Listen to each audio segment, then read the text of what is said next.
ओम शांताकारं भुजङ्गशयनं पद्मनाभं श्रीशं विश्वाधारं गगनसदृशं मेघवर्णं शुभांगनं लक्ष्मीकान्तं कमलनयनं योगिभिर्ध्यानगम्यं वन्दे विष्णुभवभयं सर्वलोकैकनाथं। मंगलम भगवान विष्णु मंगलम गरुड़ध्वज मंगलम पुंडरीकाक्षं मंगलाय तनोहरि। तो विष्णु भगवान की जय हो। देवशयनी एकादशी कब है? देवशयनी एकादशी 2026 में। क्यों इसे देवशयनी एकादशी कहा जाता है? कौन कौन से कार्य इस समय वर्जित होते हैं और क्यों वर्जित होते हैं? क्या हमें विशेष इस समय में करना चाहिए? देवशयनी, जैसा कि इसके नाम से ही पता चल रहा है, देव यानी देवता है, भगवान, शयनी मैंने सोना। जब सृष्टि के पालनहार भगवान विष्णु जिस दिन 4 मास के लिए योग निद्रा में चले जाते हैं तो उस दिन को देवशयनी के नाम से जाते हैं। देवशयनी एकादशी आषाढ़ शुक्ल पक्ष एकादशी को देवशयनी एकादशी का नाम दिया गया। इस वर्ष 24 जुलाई 2026 को देवशयनी एकादशी प्रातः लगभग 9:12 के करीब प्रारंभ हो रही है और 25 जुलाई को दोपहर लगभग 11:30 के आसपास तक रहेगी। तो उदय तिथि के अनुसार देवशयनी एकादशी 25 जुलाई को मनाई। इस दिन से भगवान विष्णु 4 मास के लिए निद्रा में चले जाते हैं। तो इन 4 मास के लिए सभी मांगलिक कार्य, मुंडन, गृह प्रवेश, विवाह आदि सभी वर्जित होते हैं, क्योंकि जब सृष्टि के पालनहार ही योग निद्रा में चले गए तो मांगलिक कार्य बिल्कुल भी नहीं होंगे।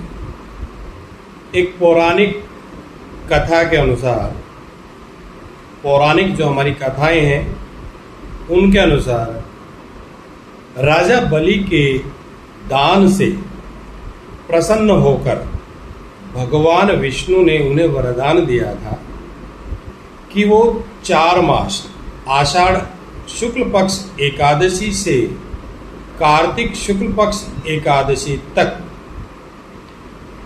राजा बलि के निवास स्थान अर्थात पाताल लोक में निवास। इस समय में भगवान विष्णु वैकुंठ धाम या स्वर्ग लोक में निवास नहीं करते हैं। तो 25 जुलाई 2026 को देवशयनी एकादशी मनाई जाएगी। इस समय में तामसी भोजन का बिल्कुल भी हमें प्रयोग नहीं करना चाहिए। बिल्कुल सात्विक भोजन का हमें प्रयोग करना चाहिए।